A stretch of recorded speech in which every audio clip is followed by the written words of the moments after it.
If you're so damn smart, he sneered, slamming the contract onto the counter with the flat of his palm. Then translate this. The words sliced through the warm hum of the Old Town Cafe like a blade. Forks froze mid-air. Even the aging jukebox at the far end seemed to pause its soft Motown tune. But Maya Williams didn't flinch. She simply looked down at the thick legal stack in front of Hearth merger documents that had already defeated 3 of the most expensive attorneys in Atlanta and blinked once. She was 19, black, wearing a faded gray apron that smelled faintly of hash browns and coffee. And yet, for a moment, she stood taller than the man in the crisp navy suit glaring at her. Darius Whitmore was not a man used to being questioned. At 48, he had built Whitmore Tech from a tiny code shop in Boston to a billion-dollar tech empire now headquartered in downtown Atlanta. His boardroom presence was legendarious blue eyes, razor-cut jawline, always 3 moves ahead. But tonight, he wasn't in a glass tower. He was in a diner with chipped Formica tables and flickering neon, because his dealt the $2.4 billion merger that would secure his place in the pantheon of tech titan was falling apart, and he needed a place to think. The waitress had simply brought him coffee, then noticed the furrow in his brow, the red ink he'd scrawled along the margins of a clause labeled, "Conditional termination on market disruption." "Looks like you're wrestling with a bear," she'd said, smiling gently as she set down a glass of water. Darius hadn't looked up. "It's a contract. You wouldn't understand." "I might," she replied, and that's when he'd snapped. Maya stood still now, one hand on her hip, the other reaching for a nearby notepad. "Is this the entire contract?" she asked, her voice calm, even. Darius raised a brow. "Does it matter?" "It does," she said. "Context changes things." He didn't answer. He just gestured with a shrug, as if giving a child permission to play with something dangerous, and watched. Maya's fingers moved with a quiet grace as she flipped through the pages. Her eyes dark, focus scanned the text at a surprising pace. The cafe around her buzzed with low conversations and the clatter of silverware, but she seemed to step into a quieter dimension, where only logic lived. "You've got a clause here," she said, pointing, "that lets the other company back out if your stock drops more than 7% after the merger is announced." Darius blinked. "That's not incorrect." Maya nodded, still reading. "It's vague on what counts as market disruption. That gives them wiggle room. Too much wiggle room. Also, the escrow amount they're asking for $400 million locked down with no release triggers. That's not a partnership. That's leverage." Darius leaned forward. "How do you know all this?" Maya didn't look up. "I used to read things like this in class. Emory, pre-law, before my mom got sick, before I had to start flipping pancakes to pay the rent." Something inside Darius shifted barely. His mouth opened, then closed. He studied her face now. Not just the sharpness in her tone, but the steadiness in her hands. She wasn't bluffing. "I'm surprised you stayed in town," he said, almost dryly. "I'm surprised you came into this diner thinking you wouldn't find anyone smarter than you." The line landed like a clean jab sharp, unexpected. The table between them was suddenly more battlefield than countertop. Darius sat back. For the first time in months, he wasn't thinking about stock prices or shareholder votes. He was thinking about the girl across from him. No, the young woman, who'd just exposed 2 key weaknesses in a contract drafted by corporate elites. "What's your name?" he asked. "Maya. Maya Williams." He nodded slowly. "You ever think about doing more with all that sharp thinking?" "I did," she said, wiping her hands on her apron. "But sometimes life doesn't care what you plan." Silence stretched between them for a breath too long. Then she pushed the contract back toward him. "You should fix Clause 7C and add a trigger on the escrow fund. Phase-based release, tied to deliverables. Otherwise, they'll squeeze you when you're most vulnerable." Darius studied her, jaw tight. "You're serious," he murmured. Maya gave a half-smile. "I was serious before you insulted me. I'm just being generous now." He didn't reply. Not right away. His eyes flicked down to the contract, then to her notepad. Her notes were clear, concise, surgical. "Can I buy you coffee?" he asked, somewhat awkwardly. Maya glanced at his untouched mug. "You already did." And with that, she turned, walking back toward the kitchen, her steps steady, her head held high. Darius stared at her back, then back down at the contract. For the first time in weeks, The words on the page didn't seem like fog. They were starting to make sense, and not because of him. He didn't know it yet, but the most important meeting of his life hadn't happened in a boardroom. It had just taken place in a booth beneath a flickering neon light, over black coffee and a side of humility. Before we dive back into the story, tell me, where are you watching this video from? Leave a comment below, and don't forget to subscribe, because tomorrow, the most inspiring stories are waiting just for you. The neon buzz of Old Town Cafe had dulled to a soft hum by the time Darius Whitmore folded up the contract and stood. His coffee had long gone cold. The girl, no. The woman had vanished into the back without a glance over her shoulder. He lingered a moment near the door, staring at the swinging kitchen flap, then left without a word. That night, sleep eluded him. He lay in bed staring at the ceiling of his luxury penthouse downtown, the city lights casting long, fractured shadows across the walls. Something about Maya Williams bothered him. Not in a way that insulted his pride, though, yes. His ego had taken a blow, but in a way that scraped against the hardened parts of him, the parts he thought had long fossilized. He kept replaying her words, her precision, her composure, the way she didn't flinch when he snapped, didn't shrink when he challenged her. She wasn't playing at being smart. She was smart. By morning, Darius had already had his legal team re-examine Clause 7C and the escrow triggers, and they confirmed it. Maya had been right on both. What infuriated him more was how easily she'd spotted them, things his top attorneys had missed. Later that afternoon, as he sat in a boardroom lined with glass and chrome, surrounded by people in $1,000 suits, Darius found his mind drifting back to chipped counters, cheap coffee, and a 19-year-old waitress who'd spoken about billion-dollar contracts as if she were correcting a grocery list. By Wednesday, he found himself standing outside the cafe again. It was lunch rush. The clinking of plates and the low murmur of casual conversation poured through the slightly ajar door. He hesitated, not used to being uncertain about entrances. When he stepped inside, a few heads turned, not out of recognition, but because he looked wildly out of place in his suit. Maya spotted him immediately. She was carrying a tray of 3 water glasses, weaving between tables like she'd been born in that space. Her hair was tied back in a low puff, her apron a little looser today, her sneakers scuffed.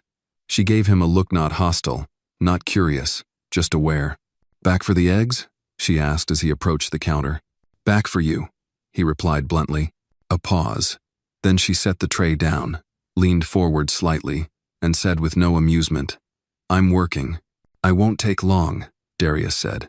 "I just wanted to say thank you. You saved me from a potential disaster. Millions, at least."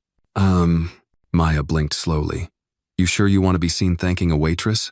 "That's the thing," he said, sliding onto a stool. "I'm not sure you're just a waitress." She tilted her head, arms crossed now. "What else do you think I am? Someone who understands systems. Someone who sees through language.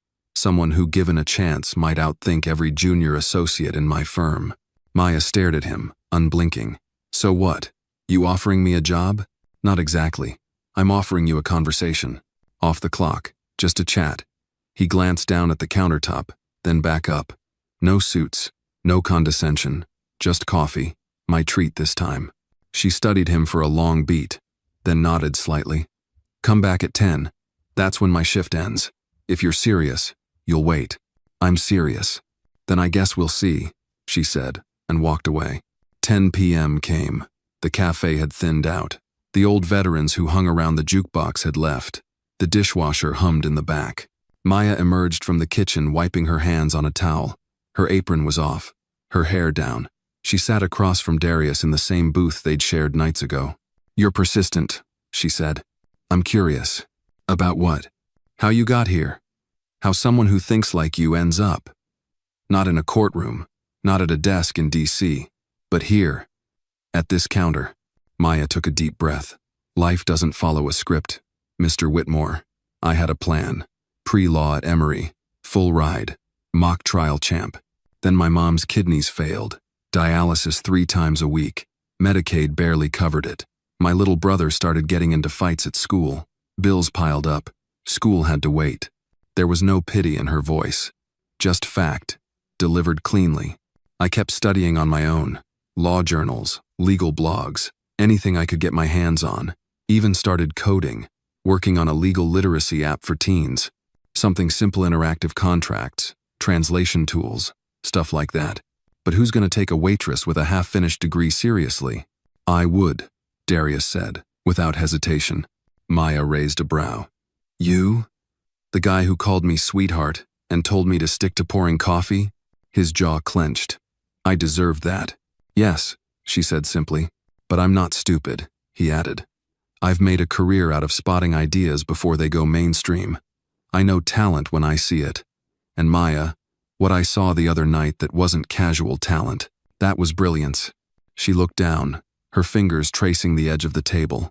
I'm not asking for charity, she said. Good. I'm not offering it. I'm offering partnership. I want to help you build your app. Resources, developers, funding. You lead. I back you. Maya didn't answer for a while. She glanced out the window, where the streetlights spilled gold onto the pavement. You know what the hardest part of being invisible is? She said at last. It's not that people don't see you. It's that they look straight at you and still decide you're not worth seeing. Darius's voice dropped. Then let's make them look again. Her eyes met his. Okay, she said softly. But I don't want to be your project. I want to be your equal. You will be, he promised. Outside, the city buzzed. But inside that booth, something else buzzed louder possibility. For the first time in a long time, Maya felt the weight of her ideas being taken seriously. And Darius felt something foreign yet welcome hope. Not in numbers or margins, but in people. They clinked 2 coffee mugs together. The deal was sealed. And a revolution's mall, quiet, undeniable, had begun. 3 days later, Maya Williams found herself walking into a place she never imagined stepping foot in Whitmore Tech headquarters, 29th floor, Boardroom West. Everything was too quiet, too polished. The floor gleamed like a sheet of ice, and the windows stretched so high she felt like she was standing inside a spaceship rather than an office building. She smoothed the collar of her thrifted navy blouse and clutched the worn leather binder that held sketches of her app. A security guard had already asked to see her ID twice. The receptionist had paused, blinked, then said, "Waitress Maya?" like it was a punchline, but she'd held her chin high. Darius was waiting just inside the boardroom, already seated with a sleek tablet in front of him. He looked up and offered a smile that was almost nervous, something Maya hadn't seen from him before. "Come on in. Don't worry, it's just us," he said. She nodded and entered, but her back stayed straight. Just us didn't erase the sting of how the front desk staff had looked at her. As she sat down, Darius gestured toward a second chair. "I had our dev team mock up some early design options for the interface. Thought you might want to take a look." Maya opened her binder instead. "Before we get into that, I'd like to go over a few core priorities. The app has to be accessible visually and linguistically. We're talking about high schoolers, working-class adults, maybe even people for whom English isn't their first language." Darius leaned forward, intrigued. "Go on." "I want layered content. Interactive scenarios that show what happens when you sign a lease, get pulled over, or apply for unemployment. Real things, real consequences, and plain language. No legal jargon." "None," Maya said flatly. "Law shouldn't feel like a weapon only a few people know how to use." Darius nodded slowly. "You think of all this on your own?" She shrugged. "I listen. And I've been poor. That's a hell of an education." He smiled at that. But the moment was interrupted by a knock at the door. It was Raymond Teller, Darius's senior VP of legal affairs. Late 40s, pressed gray suit, and a jaw too tight to be friendly. He stepped in with a folder and a gaze that flicked to Maya with thinly veiled skepticism. "I thought we were having a closed session," Raymond said. "We are," Darius replied. "Maya's part of this now." Raymond gave a tight smile. "Right, the waitress." Maya didn't flinch. "Still do weekends at Old Town. The tips are better than you think." Darius stood. "Raymond, Maya caught 2 kill clauses in that merger doc that your entire team missed." "That so?" Raymond's tone was a blade sheathed in politeness. "Well, I'm sure she's very intuitive. She's leading the app project," Darius said plainly. "I'd like your team to support her with legal vetting and IP frameworks." Raymond raised an eyebrow. "You're serious?" "I'm not in the habit of joking with 9 figures on the line." Raymond nodded, but his face said something else entirely. "Of course. We'll be cooperative. After he left, Maya looked down at the table. He's not going to help me. He's going to stall me. Darius sighed. He's old school. He's a gatekeeper, she corrected. And I'm not the kind of person he ever imagined walking through the gate. Darius rubbed his jaw. Do you want me to fire him? She met his eyes. I want to earn this, not inherit it. Let me deal with him. But when I ask for something, I need to know you've got my back. Darius nodded. You have it. That night, Maya worked alone in her apartment. Her little brother, Marcus, sat on the couch behind her doing algebra homework, while their mom dozed on a recliner nearby with a heating pad on her hip. The apartment smelled of Vicks and spaghetti. On the coffee table sat a used Chromebook, covered in duct tape and stickers. That was Maya's entire development lab. She clicked through her notes from the day, eyes scanning code snippets and layout sketches.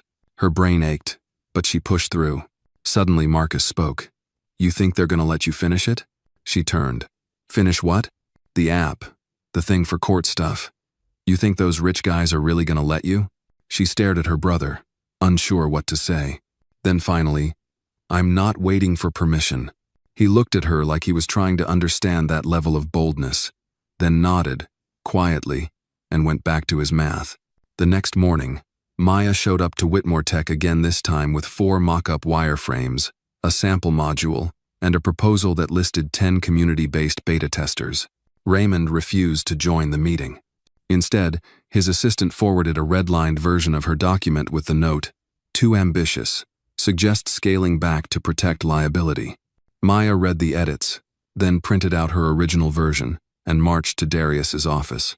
She dropped both copies on his desk. I'm not scaling back, she said. Darius read through the notes silently, then looked up. You're right. We go with your version. Maya blinked. That easy? He shrugged. Number, but that necessary. She smiled.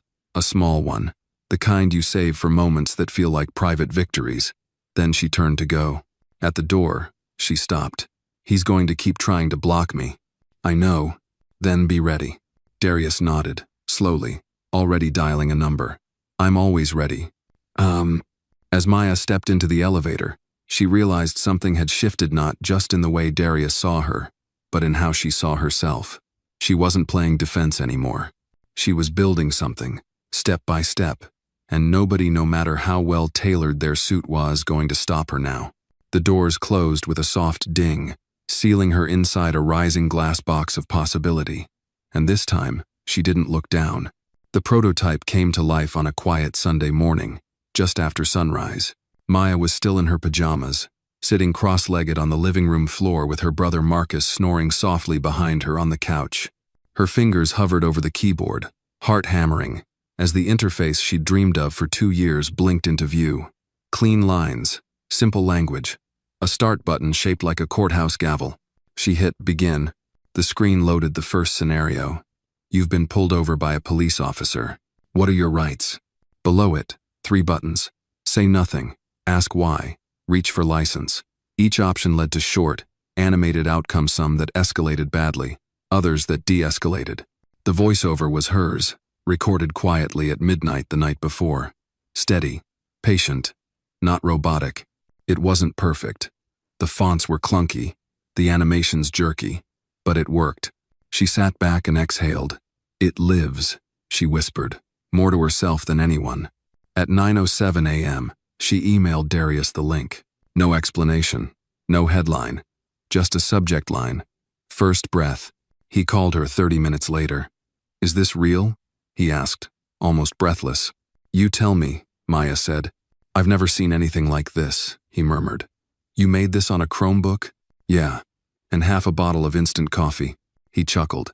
I'm showing this to our UX team today. With your permission. You don't need my permission, she said.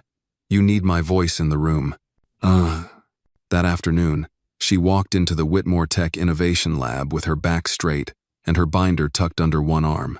The lab was glass-walled and sun-drenched, filled with developers and design consultants in sneakers and hoodies, who barely looked up when she entered until Darius announced, Everyone, this is Maya Williams.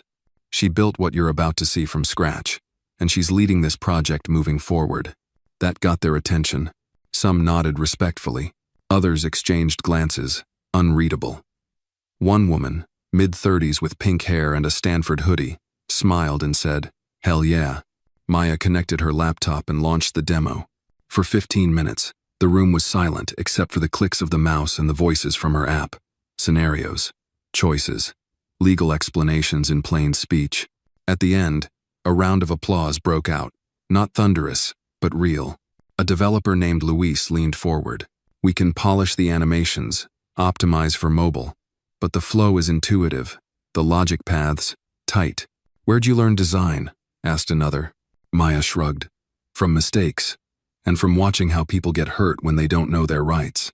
Over the next 2 weeks, Maya became a fixture in the lab. She sat through UI debates, led storyboarding sessions, and held team huddles at 10 p.m., fueled by diner leftovers and vending machine coffee.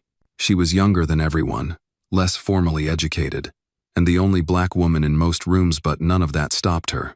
Darius, true to his word, backed her at every meeting. But he also watched closely as Maya began forming a leadership style that was nothing like his. She asked questions more than she gave orders.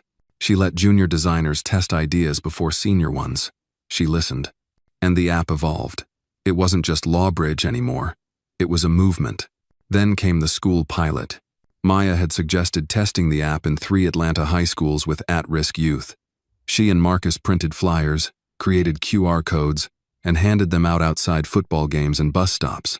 On a chilly Tuesday morning, Maya stood in front of 30 high school seniors at Langston Prep, presenting Lawbridge on a classroom projector. She wore a blazer over her diner uniform. It was the only professional jacket she owned. "You ever wonder what happens if a landlord keeps your deposit?" she asked the class. A girl in the back raised her hand. "They keep it. You can't do nothing." "That's what I thought too," Maya said. "Until I learned that there's a legal deadline, and if they miss it, you can file a claim. No lawyer needed, just a form." The class leaned in, not out of obligation, out of genuine curiosity. Afterward, one of the students stayed behind. He was tall, skinny, with sad eyes and a tear-shaped scar on his cheek. "You really make this?" he asked. "Every word," she replied. "My mom, she signed some papers last year. She didn't understand them. Now we're getting evicted." Maya's chest tightened. "Show me what she signed. I'll walk you through it." He nodded, then whispered, "No one ever talks to us like we matter." Maya watched him walk out, her throat burning. She knew that feeling, being talked over, being invisible. Later that night, she sat on the fire escape of their apartment building, laptop balanced on her knees. Darius called. "You okay?" he asked. She told him about the student, about the pilot, about the number of users already engaging with the beta app.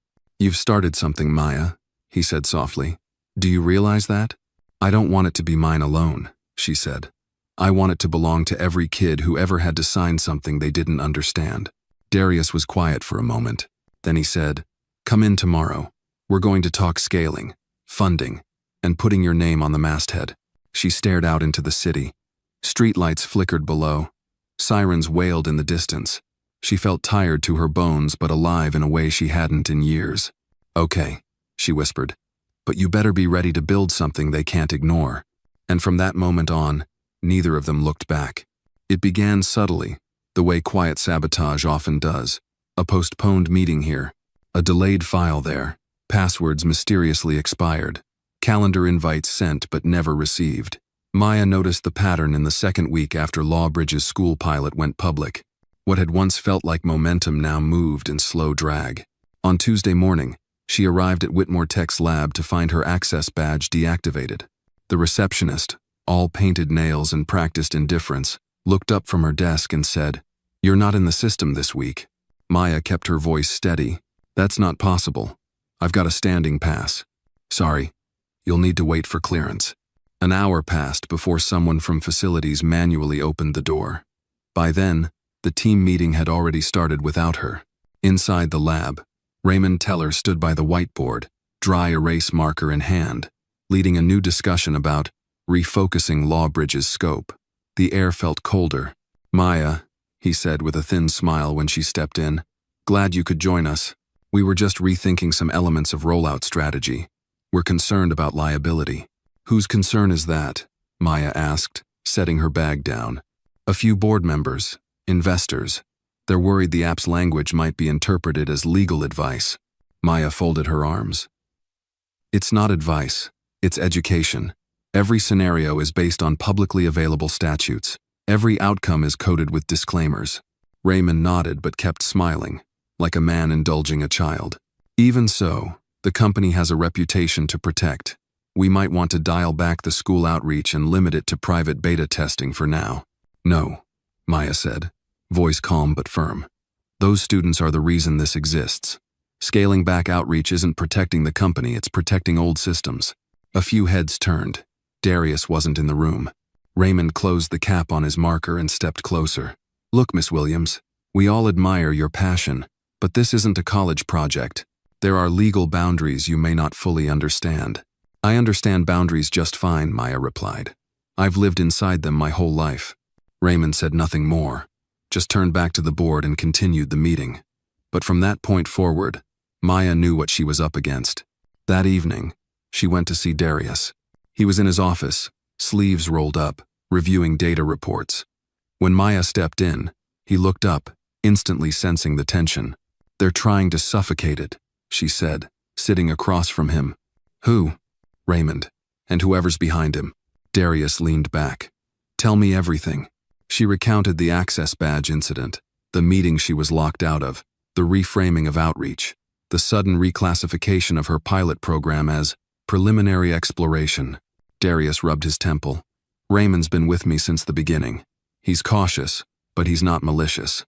He's not cautious, Maya said. He's afraid. Afraid of a black girl without a degree outshining his department. Afraid of accountability. Darius didn't argue. He looked at her long and hard, then nodded. I'll handle it, he said. No, Maya replied. Let me. I don't want this handed to me. I want to earn it. He hesitated, then leaned forward. Then what do you need from me? Backup. Quiet, strong, and immediate. The next morning, Maya returned to the lab early. She brought donuts plain glaze, apple fritters, powdered sugar and set them on the table without a word. She smiled at Luis, nodded to the UX team, plugged in her laptop, and began. As the others trickled in, the energy felt different. Maya didn't ask for permission. She launched her presentation. I want to show you what Lawbridge really is, she began. Not from a legal risk standpoint, from a human one. She played a short testimonial video a student from Langston Prep, wide-eyed and soft-spoken, saying, "This app helped my mom understand the lease she signed. We stopped an eviction. I didn't know apps could do that." Another clip. A janitor who used it to contest an illegal paycheck deduction. A single mom who avoided a payday loan trap. Each face different. Each story the same people who'd been powerless now holding knowledge like armor. Silence followed the video. Raymond entered midway through, stiff and uninvited. He stood in the back with his arms crossed. This, Maya said, gesturing to the screen, is why I'm not stepping back. You can't build change by playing safe. You build it by facing discomfort. Raymond stepped forward. Maya, may I say something? No, Maya said simply. Not until I'm done. He paused. She held his gaze. He said nothing. Darius walked in seconds later. Slow, deliberate. He stood beside Maya, without saying a word. I've seen what she's building, he finally said, facing the room, and I've never been more certain of anything. This company was founded on risk. If we back down now, we betray that legacy. Raymond looked from Darius to Maya, then back. Understood, he muttered. After the meeting, several developers came up to Maya, nodding, some shaking her hand. One said, I've got a cousin who needs this app. Let me know how I can help. That night, as Maya walked home under the buzzing city lights, she thought about power, not just the kind wielded in glass towers, but the kind you build slowly, through action, trust, and refusal to disappear. She wasn't waiting for permission anymore. She was rewriting the terms. And this time, she wasn't doing it alone. Maya sat at her kitchen table past midnight, laptop glowing faint blue against the yellowed walls of the apartment. Her mother was asleep in the next room, and Marcus was on the floor nearby, headphones in, trying to finish his geometry homework. The soft tapping of Maya's fingers filled the silence. broken only by the occasional page flip or chair creak. Her eyes were red, not from crying, but from reading the same document for hours line by line, clause by clause, dissecting every footnote in the final merger agreement between Whitmore Tech and Kessler Solutions. Something didn't sit right. She'd reviewed the summary at least a dozen times, but the language in Schedule F titled Contingency Triggers was unusually vague. One paragraph in particular caught her eye.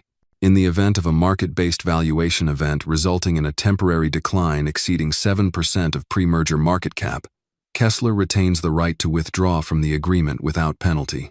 That word temporary suddenly jumped at her. "Marcus," she said, pulling the earbuds from his ear gently, "look at this sentence." He groaned. "Maya, I'm not even passing English. You think I know what market-based valuation means?" She smiled slightly, then turned back to the screen. "It means they can walk away from the merger if Darius's stock drops 7 just for a day. They could tank his value with a rumor, trigger this clause, and leave without owing a dime." Marcus blinked. "That's messed up." "Yeah," Maya whispered. "It is." By the next morning, she was at Whitmore Tech by 6:45 a.m., waiting outside the building with a coffee she barely sipped. She watched the sunrise reflect off the glass tower like a warning. As soon as security opened the lobby, she bolted up to the 29th floor. Darius wasn't in his office yet, so she went straight to the legal archives. With help from the sleepy-eyed intern on desk duty, she pulled up every version of the contract and began tracing the evolution of the clause. It had been clean in earlier drafts. Then, 3 weeks ago, a revision from Kessler's side slipped in the word temporary. Just that, a single word. By 8 a.m., Darius walked in, carrying a phone to his ear, looking distracted. He paused when he saw her already inside. "Maya? I need 5 minutes," she said. He hung up. "What's going on?" She placed the printed page in front of him. "This clause, Schedule F, it's a trap." He scanned it, frowned. "I've seen this. We reviewed it with Raymond's team. Number. They skimmed it. Or worse, they missed it. Look closer. If your stock dips for even 1 day, Kessler can void the deal and keep their options open. No penalty, no consequences. And right now, you're exposed." Darius's expression shifted slowly: disbelief, then concern, then a slow, simmering anger. Why the hell would they put this in at the last minute? "Because they're playing you," she said. "Waiting for you to announce the deal. Let your market bump, then leak a story to drop it. A fake leak, temporary dip. They walk away. Your company bleeds." He stared at her. "Jesus. I need you to listen very carefully," Maya said. "You either renegotiate this clause now, or you prepare for a public takedown in 3 weeks." Darius walked to the window, gripping the bridge of his nose. "Why didn't Raymond see this?" "Because he was too busy trying to sabotage my access to this building," she replied flatly. Darius turned. This is why you're here. You saw what no one else could, what no one else would." He didn't hesitate. He picked up the office phone and dialed. "Call a board emergency session.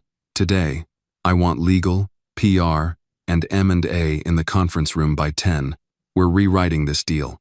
Later that morning, Maya sat silently at the end of the long polished table in the executive boardroom. Her seat wasn't labeled. No nameplate. But everyone there knew who she was now. Raymond entered last, his face tight. He didn't look at her. Darius opened the meeting without preamble. "We're pulling Clause F, redrafting the language." Maya Williams identified a loophole that could have sunk this company. She brought it forward. "She's the reason we're still in control of this deal." There was a stunned silence. Raymond finally spoke. "With all due respect, we vetted that clause thoroughly." "No, you glossed it," Darius said. "She caught what you didn't. From now on, all merger documentation passes through Maya's desk first." A few executives exchanged glances. One board member, a woman in her 60s, silver hair, sharp eyes, leaned forward. "Maya," she said, "how did you learn to spot something like that?" Maya met her gaze calmly. "I've been taught to read the fine print my whole life, because people like me aren't given second chances. We have to get it right the first time." The woman nodded, slowly. "Good answer." After the meeting, Raymond cornered her in the hallway. "Enjoy the spotlight while it lasts." "Huh." Maya didn't flinch. "I don't need the spotlight. I've got the truth." He blinked, thrown off. And unlike you, she added, I don't need a title to make a difference. She walked away without waiting for a response. That evening, Darius found her in the lab, bent over her laptop again. He placed a folder in front of her. What's this? She asked. Your official appointment. Director of Legal Innovation. Effective immediately. Full salary. Full benefits. Maya opened the folder and stared at the letterhead. I thought you said I didn't need a title, she said quietly. You don't, he replied. But they do, and they'll think twice before underestimating you again. She smiled. Tired. Steady. Thank you, she said. But we're not done yet. No, he agreed. We're just getting started. And in that quiet lab surrounded by code, coffee cups, and the faint hum of a server, rack justice began to feel like something not just possible, but inevitable. Maya's name hit the press before she was ready. It began with a headline buried 3 clicks deep on a tech gossip site. Waitress turned legal prodigy. Whitmore Tech's bold new bet. Then came the tweets, the LinkedIn posts, the think pieces. By midweek, her inbox had exploded. Some praised her as the face of a new era. Others accused Whitmore Tech of manufacturing a diversity story. A few just scoffed. Is this what Silicon Valley's come to high school dropouts running legal ops? Maya tried to ignore it. She poured herself into finalizing Lawbridge's codebase, testing user experience flows, overseeing community partner trainings. The app was just days from launch. And still, the noise kept getting louder. Then came the email from Investor Relations. Subject: Urgent. Concerns raised by Tier 1 investors. The body of the message was short and brutal. Several major stakeholders had voiced discomfort with Maya's central role in product leadership. They requested clarification on her credentials and whether she had the experience to helm something with significant reputational risk. She stared at the screen, unmoving, not shocked, just tired. That evening, in a closed-door meeting with Darius, legal counsel, and 2 members of the board, the issue was laid bare. We're not questioning her intelligence, said a man in a navy pinstripe suit with a Princeton lapel pin. But it's unprecedented. No degree, no traditional resume, and she's about to be the face of our most visible launch in years. Your real concern, Maya said, is that I didn't come from your world. And yet here I am, outperforming people who did. The man blinked. That's not fair.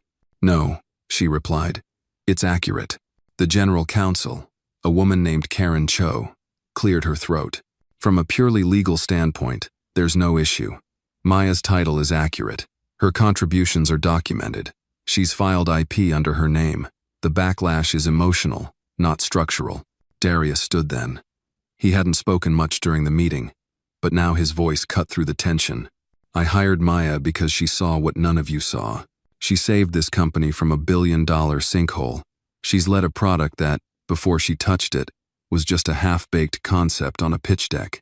And if this board forces me to choose between her and placating a few donors who are afraid of change, I will choose her, every time. Silence. Maya looked down at her hands. They were trembling. She folded them into her lap. After the meeting, Darius found her in the hallway. You okay? No, she said honestly. He nodded. Good. You shouldn't be. You're carrying more than you should have to.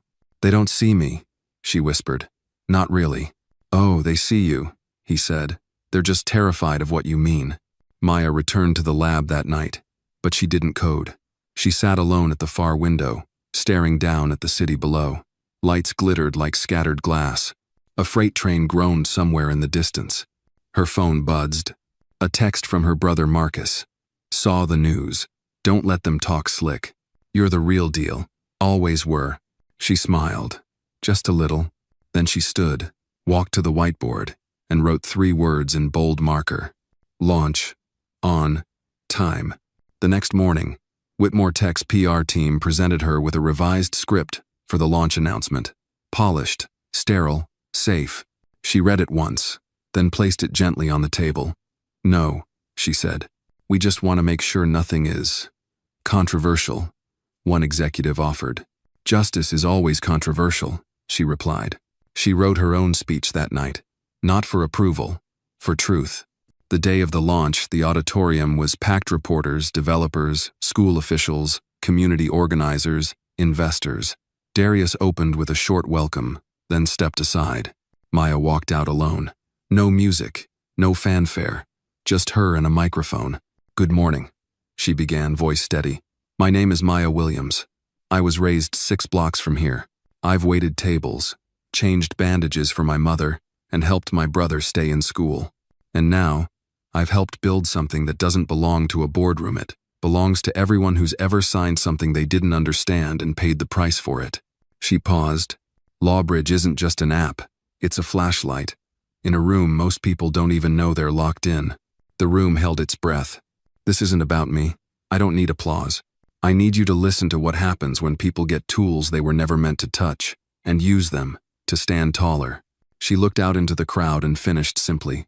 "Justice shouldn't be reserved for the fluent. It belongs to all of us. Today, we begin proving that." When she stepped off stage, the silence broke into a roar. Reporters shouted. Phones flashed. People stood not out of politeness, but belief. And Maya? She didn't smile. Not yet. There was still work to do. 2 hours after the Lawbridge launch, Maya sat alone in a side conference room at Whitmore Tech's headquarters. The cheers had faded, the cameras were gone, but her heartbeat still hadn't returned to normal. She had delivered the speech. She had stood in front of a crowd of decision-makers, investors, skeptics, and reporter sand, spoken from the marrow of her experience. But now came the harder part. The attention. A knock on the door broke her silence. It was Luis, one of the UX developers, holding a tablet in his hand. "You should see this," he said, voice trembling with disbelief. "We're trending." He turned the screen toward her. On the home page of a major tech news outlet, a photo of Maya at the podium stared back at her. The headline read, "The future of law is here and she wears sneakers and speaks truth." Below that, an embedded video already had 1.2 million views. Comments flooded in. Everything from, "This girl is brilliant," to, "Why hasn't she been hired by the White House yet?" And, of course, a few venomous ones. Affirmative action at its finest. "Where's her degree?" Another media stunt. Maya handed the tablet back. "I don't care about trending," she said. Louis smiled. "That's why you are." She thanked him, then pulled her phone from her pocket. There were over 100 texts from journalists, others from former classmates, even a message from her high school debate coach, who wrote, "Told you you had the fire." She scrolled slowly until she reached a name that made her pause. Darius Whitmore. His text read simply, "Board's asking for a meeting. Today. You ready?" Her fingers hovered over the screen before she replied, "Always." By 3 p.m., she was back in the boardroom. This time, they were all waiting for her. Darius stood as she entered, nodding her toward the head of the table. "This seat's yours today." Maya sat, back straight, shoulders square. She wasn't pretending anymore. She had already stepped into the storm. Now, she was guiding it. An older board member, Miss Ellen Briggs' white hair, thick glasses, and a quiet intensity cleared her throat. "Miss Williams," she began, "the response has been overwhelming. Investors are calling, community leaders, even the mayor's office. We're looking at federal interest." "I understand," Maya said. "But there's concern," Ellen continued. "The platform's reach is growing rapidly.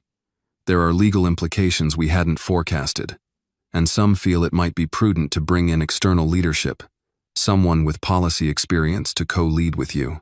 Maya let the words hang in the air before replying. "I appreciate the concern, but I'll remind you I've led every decision this app has made, not out of guesswork, but necessity. I built Lawbridge because I lived the gap it's trying to close, and with all due respect, I won't be managed into silence by a co-leader with no skin in this fight." One of the younger board members leaned forward. "But with federal contracts looming, then it's more important than ever that the person leading this isn't just fluent in systems," Maya said, "but grounded in the lives this app touches." Darius said nothing, but his eyes gleamed with quiet pride. Ellen folded her hands. "Then we'll follow your lead. But be prepared. The next few weeks won't be easy. Success rarely is." After the meeting, Maya walked through the corridors of Whitmore Tech and noticed something strange. People were smiling at her. Not politely, not awkwardly, but warmly. like they finally saw her as more than an exception, maybe even as a leader. She returned to the lab and was surprised to see a small group gathered around the main monitor. Luis looked up. "You're going to want to see this." The screen displayed a breaking news banner. "President's office reaches out to Lawbridge for potential collaboration on National Digital Literacy Plan." Maya stared. "Is this real?" Luis nodded. "They want a pilot version of the app adapted for federal use in community centers. Free." The room buzzed. But Maya wasn't smiling. Not yet. Instead, she stepped outside into the alley behind the building. Cool wind brushed against her face. She pulled out her phone and dialed a number she hadn't used in months. The voice on the other end answered, cautious. "Hello? Maya Williams," she said. "Remember me?" A pause. Then, "Of course I remember. I heard your speech." It was Professor Annette Sloan, Maya's former pre-law mentor at Emory. The woman who once told her she had the sharpest mind in the freshman class before Maya dropped out without saying goodbye. "I didn't finish what I started," Maya said. "You just finished something bigger," Sloan replied. "I want to come back," Maya said quietly. "Not because I need the degree to prove anything, but because I want the education I didn't get to finish. On my terms." Sloan was silent for a moment. Then, "Your seat is still here. It always was." Maya hung up and stared at the sky. Gray clouds loomed, but a strip of gold light broke through the edges. That night, she returned home to find Marcus on the couch, watching her speech again. "You really said all that?" he asked, eyes wide. She nodded. "And I meant every word." He grinned. "I told my teacher my sister made an app that might get on the president's phone." She laughed, soft and disbelieving. "That's probably the first time I've ever made national news with a hoodie and no makeup." He leaned his head on her shoulder. Still looked like a boss. Maya closed her eyes and let the moment sink in. She wasn't here because someone gave her a seat.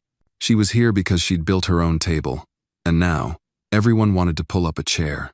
It was nearly a year to the day since Maya had first slid that thick contract across the counter to Darius Whitmore, daring him to believe she could translate more than just legalese.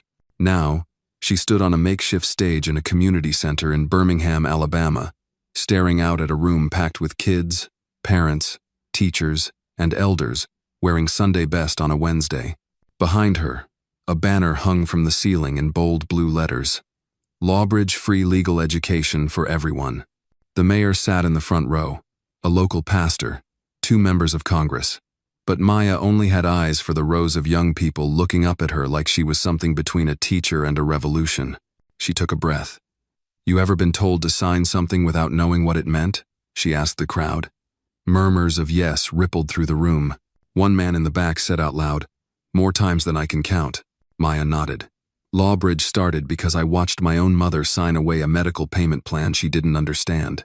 I watched my neighbors get evicted, arrested, trapped, because no one told them what a clause meant. No one told them they had the right to ask questions, so I started asking." The crowd clapped, soft but honest. Now, thanks to partners across the country, Lawbridge is available in 27 states. It's in libraries, classrooms, probation offices, and even shelters. But more than anything, she said, glancing toward a cluster of students wearing black hoodies and earbuds, it's in your hands, and that's where it belongs. Afterward, people lined up to speak to her. A single mom asked if Lawbridge could help her fight a predatory rent-to-own agreement. A retired trucker told her he'd use the app to challenge a traffic fine. A teenager said it helped him understand the difference between a search warrant and intimidation. She stayed until every question was answered, every hug given. Later, she stepped out the back door of the center, breathing in the thick southern air. Darius was waiting by the car. He grinned. "You know you just made 3 new politicians cry in public, right?" Maya rolled her eyes. "They'll be okay." He handed her a cold bottle of sweet tea. "You good?" She nodded. "Better than good." Because there's something else," he said, pulling an envelope from his jacket. "What now?" she asked, taking it with mild suspicion. "Open it." Inside was a short letter handwritten, neat. "Dear Miss Williams, we are proud to inform you that your re-enrollment at Emory University has been approved with full scholarship. We've also renamed the Law and Social Change Fellowship in your honor. You're not just returning. You're building a legacy. Maya stared at the paper, unmoving. You did this? No, Darius said. You did this. I just made a few phone calls to make sure the world kept up. She blinked rapidly, then pressed the letter to her chest. I want to finish it, she said quietly. Not for the degree, for the journey. You've already taught more law than most professors ever will, he said. But yeah, do it. That fall, she attended her first class as a returning student. No cameras, no press. Just her, a spiral notebook, and the same stubborn hunger she'd had since she was a girl reading contracts behind the diner counter. She also launched the Second Glance Foundation, a nonprofit offering legal literacy grants to youth from underserved communities. The slogan was simple: read it again. This time, with power. In the months that followed, Maya testified before Congress on digital access to legal rights. She spoke at juvenile detention centers. She stood beside survivors of wage theft, housing fraud, and systemic silence. And each time, she didn't position herself as a savior but as someone who'd once been in their seat. And through it all, Lawbridge kept growing. One night, just before Christmas, Maya returned to Old Town Cafe, the original. Still chipped tiles, still flickering neon. She sat in the same booth from that night a year ago. Darius joined her, setting down 2 mugs of hot black coffee. You ever think it'd come to this? He asked. She looked around the cafe. I didn't think it would go anywhere. He nodded. Funny thing is, neither did I. They sat in silence for a moment. Do you regret it? He asked. Taking the bet on me? Maya smiled. You weren't the bet, she said. The truth was. A pause. Then, from behind the counter, a new waitress approached. Young, nervous, afro in a puff. She recognized Maya instantly and fumbled with the notepad. Sorry, the girl stammered. You're her, right? The app lady? Maya grinned. I am. My aunt used your app, the girl said. She got her job back after being wrongfully fired. She said to tell you thank you. Maya reached out, took the girl's hand gently. Tell her she did it herself. I just handed her the flashlight. As the girl walked away, Darius lifted his mug. To the ones who never got a second look. Maya lifted hers too. And the ones who made them look again. They clinked glasses. No press, no headlines. Just 2 people who'd built something that would outlast them both. Outside, the city lights blinked on quiet, steady, just like change.